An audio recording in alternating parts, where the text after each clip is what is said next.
Hello, welcome to Artman, and today I'm going to tell you how to make a big painting. So when I'm making a big painting, the one thing I don't want to do is make corrections. Because when you're painting small, a little mistake is not that obvious, right? But when you're painting on a big scale and you mess up, that's a problem. That's an eyesore. You just have to scrap it at that point, right? Because I've seen so many students, they will start a big painting and it's good for about a week. And then the rest of the time they spend just correcting their mistakes. And you get these layers and layers of kind of hesitation paint and all these mistakes, and at some point, even if they do finish the painting sucks. It's basically just a visual display of everything that they can't paint. So that is something we don't want. And personally, I don't want to fix my mistakes in a painting. That's not fun. I don't want to go to a painting knowing that the next 3 to 5 days I'm going to be fixing something that I fucked up. And if I just spend a little more time just planning the painting, the execution would have been perfect and I wouldn't have had to struggle so much. Because in the end, I enjoy the process of painting. I don't enjoy this process of struggling, the struggle art. I don't like it. So let's think how we can make one of your paintings on a larger scale efficiently without all the mistakes. And here I'm not going to talk about the conceptual reasons why you would want to work small or work big. What is the significance? No, we're going to leave that for later. Here basically you just want to make a big painting. Okay, so first of all, do your research and work on developing your own visual language that's going to be consistent whether you paint small or whether you paint big. You just basically take different brushes that are bigger, but you are still painting in your own style as yourself. So when I'm doing a big painting,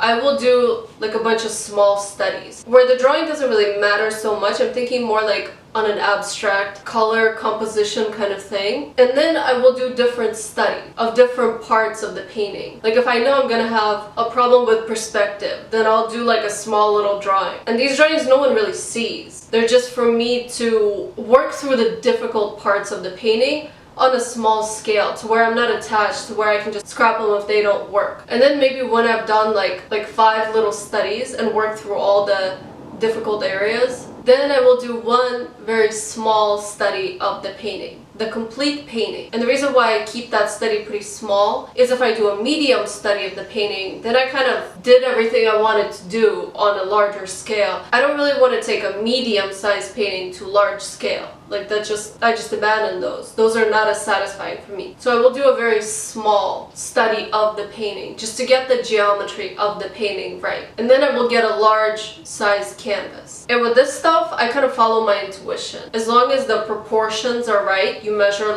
just scale up the exact proportions of your small painting, and that's important. As long as you get the exact dimensions right, the size should be up to you. You as the artist should know intuitively if this painting is large enough. Could it be a little larger, or is it too big and it's just kind of boring at that point because you're making a large painting just to make a large painting. And then once you have your small study, you gotta transfer that small study to the large canvas. And this is where opinions kind of differ. Some people like to sketch and kind of get lost in the charcoal sketch, and it's by the time they kind of find their image, then the image will be there. I don't do that. I also don't use a projector because it seems so easy, especially now we have technology. Projectors are great for some works, but they have their own margin of error. It's very easy to tilt your image just a little bit and then it's all kind of warped and it doesn't look lifelike, but you don't really know why. And then you end up trying to fix those drawing problems. So I would say don't use a projector. Unless it's something like on a building ridiculously huge, then you find your own way on how to do that. So basically what I do is I will have the small painting and I will kind of measure out. I will make a grid just to kind of know where the half point on the painting is, where the 1/4 point on the painting is.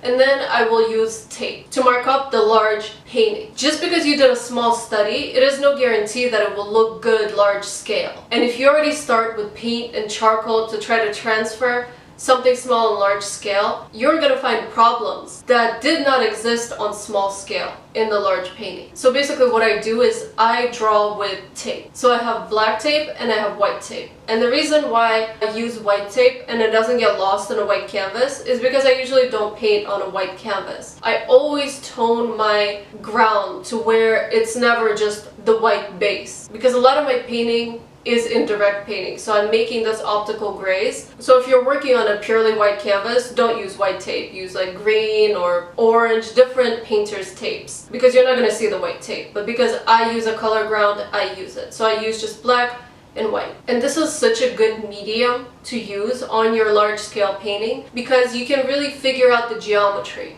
the different halfway points, different objects in your painting. You're not committed to leaving a mark and staining your canvas with paint or with charcoal. So you're giving yourself more freedom to create movement. And you can mess up like all day long, because all you have to do is just restick the tape. And also I like to get the thinner tape, because if I'm measuring out perspective, and I hate perspective, I will always mess it up. If there's perspective, it's like a guarantee it's going to be like 1.2 vanishing points. So I like to use the thinner painter's tape from Blick, so I can really measure out the perspective if there's perspective in my painting. And then sometimes I'll even keep the tape on the painting up until it's time to work on the parts that are taped up. So I think masking tape, painter's tape, on your painting is the best way to transfer a drawing onto a large painting, because this makes it impossible to get lost in the detail, in that kind of perfectionist kind of overworking the face or something on a large scale, and then the rest of the painting fails. With this, you can still do portraits, you can still do clothing and folds and all this stuff,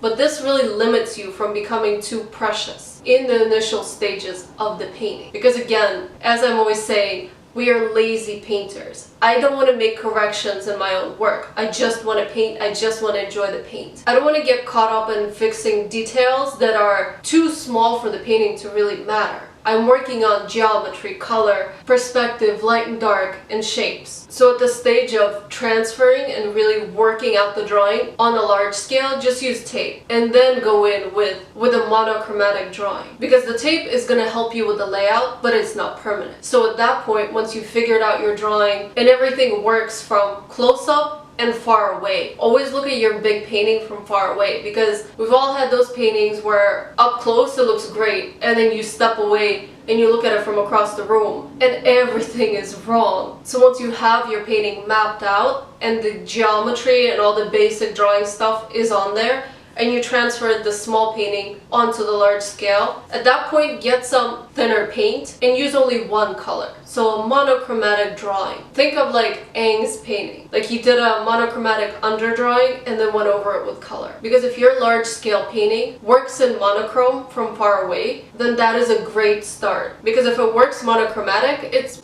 probably going to work in color as well.